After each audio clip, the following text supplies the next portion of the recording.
a bit of what you'd expect in the first game. Remember, it's a BO5. It's a long series. We can expect there to be an independent meta that will develop as the games go on. But the carry Nature's Prophet has been deadly from EG. Sorry. 2-2 split on the bounties. Did you hear our draft panel? They were actually both favoring LGD's lineup. What do you think it was about LGD's draft that motivated them to go for the Chinese team here? Well, definitely fans of the Ame Axe. I think it's just, again, really gutsy pick. I am concerned for PSG.LGD's ability to deal with Timbersaw. And Razor against Lina, this is one of the more unfavorable matchups. I expect Abed to do quite well here. However, they do have the Hoodwink. That's key because Break against Timber is obviously a hard counter. EG with the Lion Clock can be very effective as well, just zoning out team fights. We've talked throughout the tournament a lot about how Clock is very adept at hunting Hoodwink through the trees. Nothing to say. He's already got something to say about that matchup. Kyle, he's gotten the first 2 denies of the wave. So he may already be in Abed's head. Fly, we're going to run down Y here. Of course, battery assault level 1. Not the greatest amount of damage, but he's so far away from the tower. He's got a fairy fire. Fly does have the movement speed advantage here. Just ever so barely, but he's going to have to give up on it. And he drops the sentry as well. Arteezy should be able to do quite well against a Sand King early on, but it does definitely get harder when there's points in the Caustic, along with a couple extra ones in Sandstorm. Yeah, they just managed to get to this grand finals off of the back of a Sand King from Ice with that old school carry build. Oh yeah, set a record as well. The highest net worth at on a Sand King at 35 minutes ever recorded in Dota history, a little more than 21,000. It broke the old highest by 1,500 or so. Ame playing out a bit of a 1v1. He's got the Silverhort behind him trying to do some pulls, but again, it's a Hoodwink in lane. You probably don't offer the most amount of pressure against a Timbersaw, but later on, of course, you're going to have that big, high amount of damage that comes out from the Sharpshooter and the break mechanic, which may be useful. I guess we'll just have to wait and see. Mid-lane matchup so far, 5-4, 4-4. Seems like both of these mids are focused a little bit more on harassing and positioning against each other rather than the CS battle. Yeah, this is a really annoying lane to play for both players. If you can juke Lina stun and get a big drain off, then it gives you a free wave. Same kind of goes for Lina. You're trying to harass down Razor with every Q nuke to ensure you get both CS and harass damage. So a lot of sidestepping, which leads to a lot of missed CS. Top lane, 2-point Sandstorm. Arteezy not really able to do too much anymore. It's likely going to just be a farm for farm trade. Yeah, that's why you could see both the Hoodwink and the Clockwork sitting in the safe lane, but not really being in experience range a whole lot. Instead, are just making it their job to harass the 4 position as much as possible. Does manage to get that stack up. Y slides away with the Icarus dive. Waiting for a rotation where the mid lane ends up getting some pressure put on it, just because, I mean, it's Alina on one side, Razor on the other. I feel like both of those mid heroes are rather susceptible to ganks. Yep. The one thing to note, though, with the PSG.LGD lineup, they've got a pretty distinct advantage in that they can easily clear Ancient stacks early on. Ame rushing the Vanguard. You can already see the Phoenix looking to get those stacks up now. EG, you can clear them with a Prophet, but you can't do stacks. So every one of those Ancients up is basically an extra creep wave just being held in reserve for Ame, and we've seen him go off. This might be a game he wants to get an early blink. We could see him do what he did earlier in the group stage with just Vanguard, Manta. Start farming waves, shoving at all times, and if you have waves shoved, it's a lot harder to play Furion. You just don't have the information then to make moves with your support duo who are going to look to play off map. Trying to secure the water runes here. Nothing to say is already in position though. So Shinkyu, his presence is... We missed that one. Not needed. Fly gonna hold out the other one, but never mind. Why? Sneaky, sneaky. Dives through it, grabs the water rune before Fly is none the wiser. Crit. Gonna be caught here, has to turn around. Hex does have Tranquil Boots, so as long as he doesn't die here, he'll be able to still play the lane pretty easily. It's funny, but it's just these safe lane, both sides have these cores that are so strong that the supports don't really have much of a game besides just focusing on the opposing support. I mean, it's hard to be able to walk into a Sand King Sandstorm, and it's not like the Nature's Prophet provides any nukes in himself. He's going to be fine in lane, though, just farming up. And same thing with Axe. I mean, what are you supposed to do to pressure this guy? Yeah. And the edge the EG lineup is going to have is their overwhelming tower pressure. PSG.LGD, you look at this lineup, they've got some pretty decent team fight, but they have no tower hitters. A lot of their lineup is predicated on Ame just being enormous. EG, very easy. Timbersault's going to shove a lane hard, absorb tower if necessary. Prophet at any point can TP in, summon a creep wave. Two supports that love to set up for kills, and that's a, was that a triple or a quad? And he's getting the hard camp successfully, but he's missed the Ancients twice. Big stack. He's got 4 different ones, so that's a triple and a double on the Ancients. And so what I'm hearing from them, from the Evil Geniuses side, is that they're going to be able to chip away at towers, maybe gank-oriented, like small pickoffs is going to be better. Meanwhile, LGD, they have to like kill Evil Geniuses over and over to claim those objectives. Ice. Slides right on past Jin Q. And chases them away. Into the late game, I think EG's cores all certainly outscale. Now, the one hero that's not really fully understood, because really only PSG.LGD have made the carry Axe look great. Yeah. I don't know how well it's going to carry into the late game, because the Manta Shard, you know, that's all based on the shard damage. Okay, they're being gone on by so many heroes, but he's managed to get the first blood anyway. Arteezy trying to finish off Nothing to Say, but they don't have this. Why joining in, but honestly, he's not even really needed there. Abed thought they were going to be able to claim a kill with the help of Arteezy, but Nothing to Say proves to be too strong. And just mana issues on Abed. He was a little low there. He ended up, you know, it kind of goes back to the Water Rune steal in a way, because if that's saved for Abed, he'll have mana for that Laguna Blade. Instead, was just short. Nothing to Say survives. Trying to go for the stacks again this time around. Crit's going to be joining him, so they really want to get a punish here. Already given up first blood, the double damage, not quite enough. Now Flying going to be gone on by the Razor, immediately TPing out as forcing a little bit of movement, pretty good. And his move is actually disguising Evil Geniuses in their play to be able to take some of these stacks. Takes about half of the smaller creeps there, and it looks like one of the big ones from Abed's nuke. A lot of games in this tournament, I wondered if I was actually secretly watching a StarCraft reboot, because the macro game has been so important. You don't see teams making moves to destroy enemy structures, but rather just handle their mineral collections in the form of these creep stacks. And big economy game, right? Exactly. It's like that's what we're focusing on, ruining LGD's economy, trying to get something for your own. Yeah, it is an interesting approach to the game. And they also waited to do those stacks, at least on the LGD side, until 7 minutes plus. So if you do it right, sometimes you just end up with all your neutral items right off the bat. It's a big edge. Ame just found the dream camps to be able to quickly find neutral items, the Satyrs and the Knolls. Cane Ring, one of my favorites. Fairy's Trinket to Abed, he'll be very happy with that. And you can see both teams are like, all right, 7 minutes, everybody, all right, get the free items, and then we'll resume and look to get things done. Love the warding from PSG.LGD if you want to check it out. It's just 3 wards all securing different lanes. It's defensive. You just want to read EG's movements, because they're the team that'll make plays for towers. They're the ones who are going to attack objectives, and PSG.LGD throughout this tournament have been really good at picking their battles well. They will let specifically this tier 1 safe lane go if they don't feel like they're in a position to deal with it. Yeah, I mean, anywhere that this lion goes, right, it's not just a lion. It's probably an Arteezy teleport in with the Nature's Prophet. So they really have to be aware of where these supports are going to be moving around. Ice clearing out all the trees here. Jinkyu, he's going to make sure he's nowhere in range of collecting the experience of this gigantic creep wave. And he's currently under tower. He's currently taking the tier 1 tower, and does look like you're right, Kyle.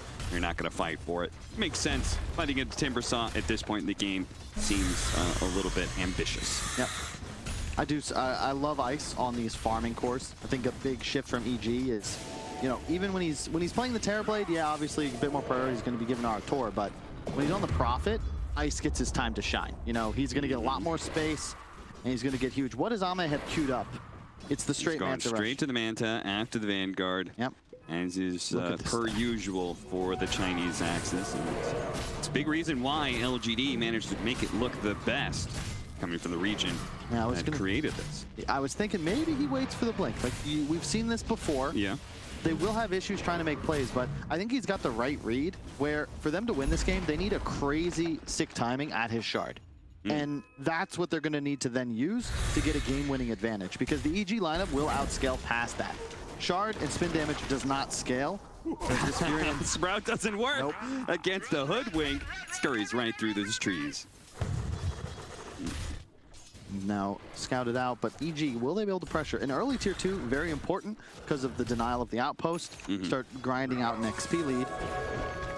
But the thing is, there hasn't been an Ame. He's been just farming already with Vanguard Yasha, 1,000 gold ahead of the game. And he will now be, I'd say, more than capable of planting himself in front of an objective to keep it alive. It's really just Isis Timber and then the double ult damage from the Lion and the Luna. Lion and the Lina that he has to worry about. So Evil Geniuses, they've taken one tower, but now Axe can help defend. So pushing some of these towers is going to be harder. Give it another 10 minutes, and then the carry Axe is going to be online with both the Manta and the Shard, in which case your map control game starts going to shit because illusions are pushing in the lanes everywhere. And then you give it probably, what, maybe another 5 minutes after that. He's going to have the Blink Dagger. Another 5 minutes after that, he's going to be threatening BKB. Like, this is a hero that starts scaling incredibly quickly if you let him have this longer period of rest that we're currently watching. And PSG.LGD moving in through the smoke. Going to be able to pop on a fly. That's going to be the reveal of the Blink Dagger. Both ultimates being thrown here to make sure that Fly dies as quickly as possible, but there is the rebuttal. Evil Geniuses will find Jin Q, and even trying to catch Faith Beyond, LSA just a little bit shy, though. I just wanted to get something done. Notably, both carries farming opposite mirrored sides of the map, but Ame's getting just a little bit more gold. He farms Ancients about twice as fast. Same goes for most creep camps. So Arteezy, again, it's more about securing the objectives, the early game lead. He will at some point have a Witchblade too, one of the more effective items of dealing with these strength heroes. So while the triangle isn't as important for Evil Geniuses, their play is to take LGD's side of the map more often. So they're already planning for that jungle if they can get this mid tower, but interruption? No, nice jump in from Fly to be able to stop Faith Beyond, but that bushwhack, it stopped the Timbersaw from being able to kill the Sand King. The sharpshooter puts him down, and Abed, he's one step ahead, nothing to stay. Gonna be able to catch him. Oh, so close. Just barely. Gets the kill. 4 down on the side of Evil Geniuses, and PSG.LGD might just be the ones to take the mid tower first. That was such an incredible collapse. We'll see that back, but they already had wards on both ends of that mid tower. They'll lose, no, not even. They don't lose the objective, but they just, out of nowhere, suddenly there's 5 heroes. And Arteezy, the problem with Furion is you need to have that numbers advantage, the pressure advantage. He can't teleport in there. Crit unfortunately got killed just before the finger went out, and they just had nothing doing. The great initiation from Faith Beyond, the early Blink Dagger paying dividends. EG don't have that same sort of initiation. We're gonna see it right now, yeah. They get the counter initiation. The finger interrupted just in time. And no finger, no whirling death that would have also killed the Sand King. Just beautiful stuff from Shin Q. They also keep Faith Beyond alive somehow. So he's sitting in the sandstorm for an extra 3-4 seconds before he eventually tumbles, but it's so much AoE magic damage. There's 3 EG heroes inside of it. There's nothing you can do about it. Timber, theoretically, very good hero against the SK, but when you're standing in the middle of a sandstorm, it does not feel nice, and they'll deny the tower and thus the resources to EG. As you were saying, PSG.LGD, depending on their lineup, what they judge, what they deem to be best, sometimes they're willing to give up certain objectives, and here they're going to concede this mid tower, and in exchange, they're going to have a Manta already for Ame. So at this point, he may actually have the Blink Dagger before he has the Shard, thanks to that one team fight there. Yeah, he is enormous, and it's very spooky to play against him now. He's going to be able to just farm jungle and lanes, also providing more vision just because it's illusions. You know, this is what made EG's Terrorblade and Naga so scary. They're able to obtain gold and information while risking nothing. So Ame, he's farming 2 camps while hitting a tower. EG, they'll make moves towards the bottom half of the map, but there's no objective there, so looking to just trade. I just wonder, what is EG's timing? Here comes the epicenter. Thinking about going for the Abed kill here. Faith Beyond canceled it, though. He's going to need more for sure. Yeah, and it seems like the rest of his team isn't quite ready. Now, he can try and sneak in behind Abed here and have some teammates TP in, but there are a couple of heroes from Evil Geniuses off map right now. There's always the threat of that Nature's Prophet teleport. Of course, one of those heroes off map is Fly. Has an Invis rune right now. By himself. Won't be able to kill Y, but outside of the vision here, goes for it. Oh, but the battery assault doesn't actually catch Y as he Icarus dives away. That was so sick. The Spidey senses, drops the sentry, sees the Invis clock, but he'll also catch that ward on the outpost and then retreats safely to his own triangle and gets the ancient stack. Boy's a beast. Q playing bottom now with the Veil, so the spell damage output of the nice SK Phoenix is going to be even higher. I'm a big fan of this build. I know on the NA side, MSS putting in a lot of work with that Hoodwink, and some of the DPC matches would always go Ether Lens, but I think if you can go for it, Veil feels so good. Yeah, especially a game like this. You're playing against Timber, playing against Clock. Yeah. You don't see Furion with the BKB until third item, typically. Again, love the PSG.LGD wards. Just fully defensive. 4 sentries, 2 wards in their own woods. They know that that's the area of the map EG is likely to try to make their next big move in. But instead, they're going to smoke behind ice. Has the hood. Pretty tanky. But who do you really go for is the question. Nothing to say. Not the target. It feels like in some ways, why? He's broken the smoke. Fly's going to drop a ward. Okay, he's going to be caught here inside of his own cogs, unable to get out. Is there a hook shot available? Oh no, Abed! He moved and Fly misses the hook to save his own life. 7-2 now, as LGD seem to be countering every Evil Genius's move that is aggressive. It's interesting because EG, they went for more of a mid-game tempo lineup, right? And we've seen them play the Furion. Yeah, Arteezy eventually can out-carry. We saw him beat a Luna, but it kind of relies on that early game lead, and PSG.LGD, they're just kind of matching them. And EG, because of this investment, I don't think that they necessarily will like hard outscale in this game. It's not like they have a Spectre or a TB that eventually just gives them a win. Yeah, I think you do not want to underestimate the power of Carry Axe and how much damage it can output. Evil Geniuses, once again, trying to set up. Fly, not having the hook shot from that missed play earlier, does close the gap here on Ame, gets him side of the cogs. No one's really close. Faith_Beyond is going to jump onto that immediately. And in a way, Fly, did he just willingly sacrifice himself to get something out of LGD? Because nobody was following him on that one. They all gave up a long time ago. It's quite possible. I mean, he did force a pretty big rotation. Up to our viewers, I guess, to determine if that's value or not. But he did get the epi, and that was very far into the PSG.LGD side of the map. His team, of course, on EG playing opposite corners. Abed, he really needs to finish the BKB, just going to be the recipe away. Arteezy, he's building for that next as well, at least if you tracked his last few games on the Prophet. Ice going for the Sankaya. No, they're going to smoke up again. We'll see what happens. They'd love to find Ame. He has the shard queued up. He'll be able to buy it as soon as we hit 20 minutes. If you're just tuning in, been away from Dota for a while, but saw once again EG was in a final. Shard gives Axe attack spins, more attack speed, and a better proc chance. So you pop Manta, all those illusions spin independently. They have the different ICD, and it's a ton of damage. Like, a whole lot. You want to explain ICD?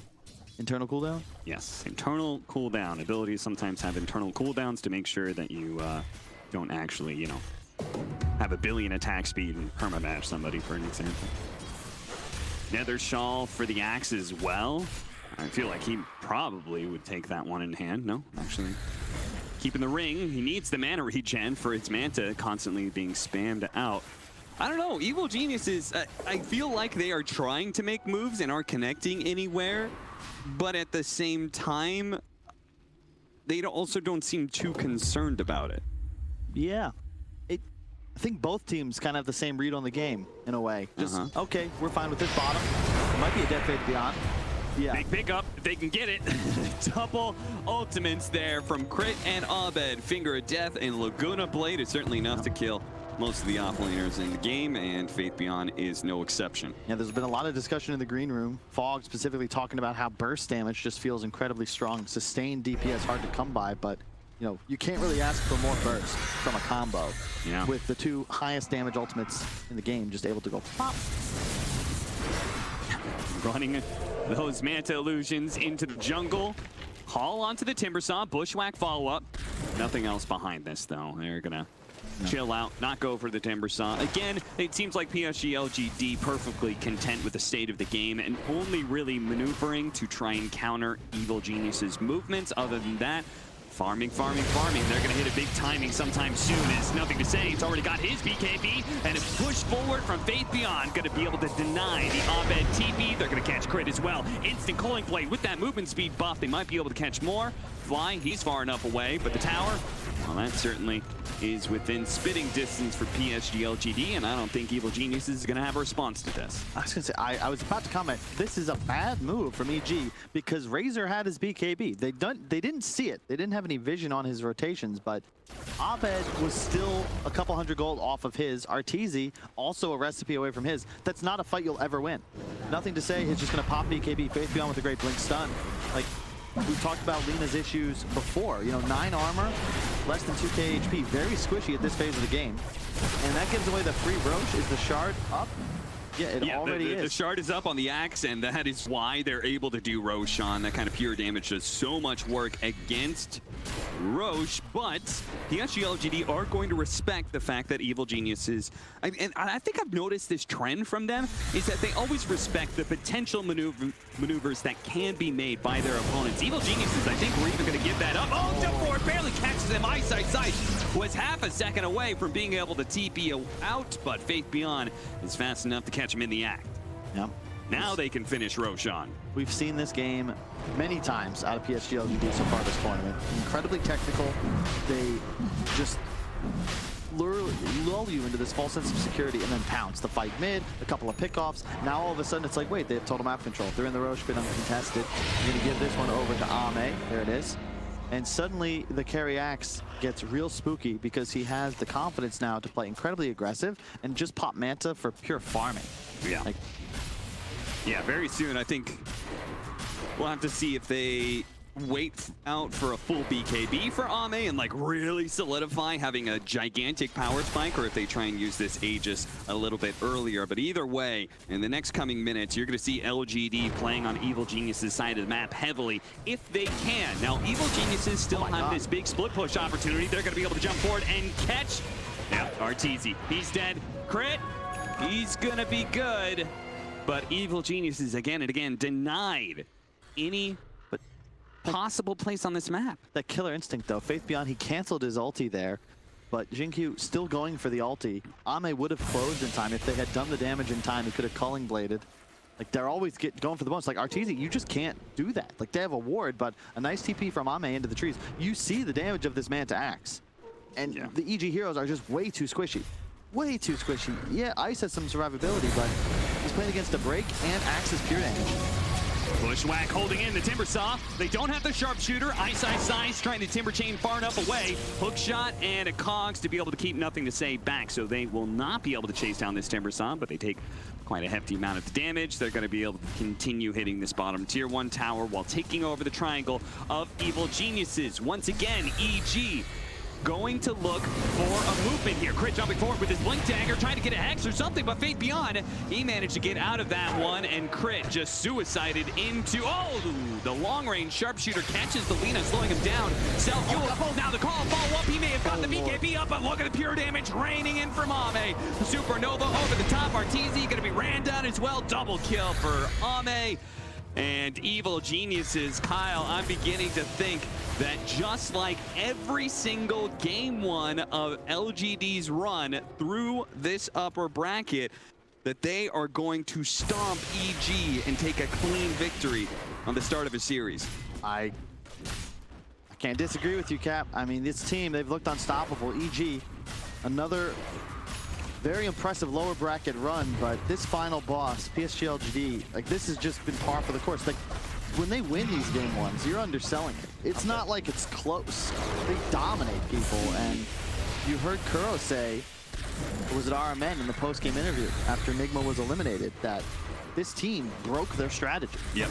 They studied them. The director in the background, Zhao 8, prepared his boys, and they came out fierce and wasn't even competitive. And so far this game 1, you know, EG, they just haven't been able to make any moves.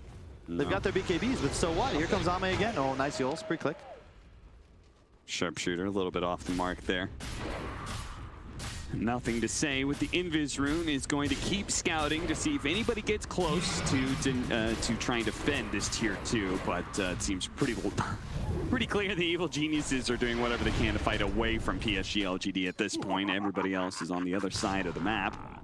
And that's why Jinkyu, he's going to show himself, knowing that perhaps Bounty Runes and the Triangle is a play here. Turn around, Finger Death being pumped. Crit thinks maybe they have it with Arteezy, but no, Jinkyu, oh, a long-range hook shot. Dodge man to catch him, and he caught Y inside of that one as well. Double kill for Fly, but that's the only good bit of news for Evil Geniuses. As Ame is running down Arteezy, trapped by the Sprout. He's not going to be able to catch him. A TP out from Artur. He resets the team fight. Ame looks, but indeed, Arteezy magicianed himself away back to the fountain. I was very lucky. I saw Isis as he was attacking Ame for a second. Thought better and realized those spins might actually kill his Prophet within those trees. Ame's in again. Timbers up. Oh. Nothing to say. Not bothering to chase him. Honestly, it's not really worth it. They just need to focus on map control. Because Evil Geniuses, it looks like their only play right now is split pushing. They're just going to rat this game for, I don't know, how long? Like, when do they get strong again? Well, it's, I guess when Axe would start to fall off. The thing is, he's acquiring items so quickly. Already 4K ahead of Arteezy. Nearly half the net worth lead that PSG.LGD have is on Ame's shoulders. And you know, that AC upcoming, like, that's a huge item to grab. So once that's up, that'll replace his Aegis. Theoretically, he's like close to maxed out. Yeah, I do think I've played around with this Axe concept quite a bit since it was first being run in the DPC for China, and it definitely feels like AC is your last really big power spike. Yeah. You're still going to be strong. Again, don't underestimate the power of this hero still going late game, but good play by Arteezy. Abed, though, being run down the mid lane while that was happening. Jinkyu trying to push Fly out there with the drop of the acorn tree. Not quite good enough. Evil Geniuses, chaos all around this bottom lane as Fly, no hook shot out. No opportunity to be able to get the power cogs push back. Crit's gonna be run down by Ame as well. It just feels like it's grab bag. PSG.LGD, they're just picking up whatever heroes they can get their hands on and then running to the other side of the map to deal with the Nature's Prophet split push. Yeah, it's much easier now that both Ame and Faith Beyond have bots. So the global mobility of the Prophet is somewhat neutered here.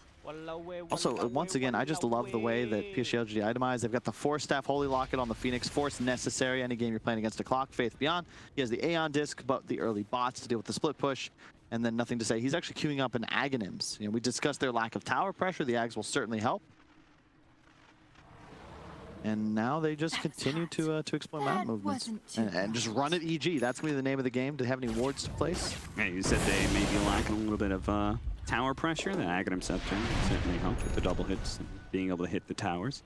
All right, tier 3 items are out. Evil Geniuses, knowing that this 27-minute mark usually means that players are split up and farming neutral items in an attempt to get those fresh tier 3s, are going to smoke and push and see if they can get a pick off somewhere around here. Now, Faith Beyond would be a nice target. He looks juicy, Cap, but he's got the unbreakable item. Yeah, he's got that Aeon Disc, and I think thanks to the ward, seeing that, even though he may have a gem, he may be a juicy target, it's way too hard to be able to catch this guy. The gem's gonna be able to spot him. Coming forward, they immediately go for Faith Beyond, but maybe they didn't see the Aeon Disc. They blow it up, and yeah, it blocks the damage, and now Fly, hook shot out again. Another miss from the captain of Evil Geniuses. The 2 supports die for that bit of movement. Yeah, there was no creeps in that camp. Blame on that. He farmed a camp and Fly didn't realize it in time. And all of a sudden, they're in the base. And Arteezy's just still like, guys, I can't help you here. Split pushing bottom. If he gets caught in the call, he's just pretty much gone for it. Yeah, and honestly, like, who really needs to be able to do fast tower damage? You could just kill the enemy team anytime they show their faces. Bit by bit, PSG.LGD will work down these buildings. They're going to back up. Again, respecting the idea that Evil Geniuses could be able to take a 5-on-5. Even though they have yet to be able to prove it, they're still saying, all right, well, there's no need for us to try and challenge this right now. Let's let the supports come back up. Let's just do the same thing that we've been doing. Let's get to map control again. They're going to get desperate, and eventually we're going to stomp out those rats. It's just like, look how much Ame farmed, right? He just cleared 3 waves bottom, an extra one with the illusion included, the whole jungle, and his bots, like, he still has 9 seconds on the TP. Like 30 seconds, he's clearing an entire half of the map and shoving our Tor away from the tier 2. And now he can just rejoin his team. So they gained about 1,000 gold and more advantage in just that like 1 minute retreat. So yeah, there's no need to try and threaten high ground. All EG has to get back into this is a big team fight. They have their BKBs, and it is still possible for them to kill off the support duo. You could theoretically find nothing to say. And high ground is the best position for Evil Geniuses, not just for the normal reasons, but think about those heroes like Razor. He wants to be able to chase people down into a big area. It's very easy to get a good position out for the Lina to be able to throw out damage without being, you know, risking her own life. And Timbersaw is still a huge threat. Playing against Axe, that stat loss is quite significant. So no real rush though for PSG.LGD. We got Roche coming up in 1 minute 15. Expect them to get some map control and look to make a play around that. The Shard Roche is a big one. EG, gotta be cautious. Crit looking to break the smoke, as is Abed. They're gonna move left. Ward on the high ground. Evil Geniuses don't see it, and as a result, RTZ not even bothering to pop the BKB because he knows the physical damage is going to be too much. It's a tough one for the Nature's Prophet. 0, 3, and 4 on our tour, but looking around his team, it's actually not a bad score under the circumstances. His support duo. Oh, look at that. That's why I love to see the carry Axe. Thanks, guys. You think to yourself, it can't be that big of a deal. He calls you, he pops Manta, all of a sudden, they're all 3 spinning constantly, and your health, it just plummets. Yeah, the right clicks of the illusions are no joke either. You consider he's got Orb of Destruction, neutral, -4 armor, -5 from the AC. Lina only has 11, and that's just a free rack. So they got kills on 2 cores and 2 side lanes, then take mid racks. Just utter domination around the map by PSG.LGD. I don't know what you do if you're EG here. Pretty sure you call GG. Yes, if Lacoster, he would say that exactly. Enter, G, enter once again. There really just isn't much left to do. Game plan a bit better, come back stronger. You get 15 minutes. Game 2, maybe a different game plan, maybe a different hero. Maybe you ban Axe. It does seem quite powerful, uniquely in PSG.LGD's hands when you consider Faith Beyond. He'll happily play it as an offlaner, but they can so easily shift it to carry on their last pick. Yeah, absolutely. And they just went all in on this power spike around 20 minutes, but maybe that mid-team fight, if you had a do-over EG, perhaps you just don't take that. Because that really felt like the moment PSG.LGD obtained all momentum. One last fight, perhaps. Roche up. They have to be able to take this fight. They have to be able to go for it. Hook shot on into the pit. But the 2 supports are going to start this team fight in the fountain. They're going to have to TP back in. A sharpshooter managed to nail RTZ. Abed's all in to be able to grab it. He does manage to grab the Aegis. He's going to be coming back soon, but it's going to be under the effect of an exploding sun, as sure enough, he is immediately stunned up. RTZ turns around, kills Faith Beyond, perhaps not even that. PSG.LGD deny everything from Evil Geniuses. Game 1, they thoroughly work the North American squad. I don't know if you call it an outdraft, because in any other team's hands, I don't think the game could possibly look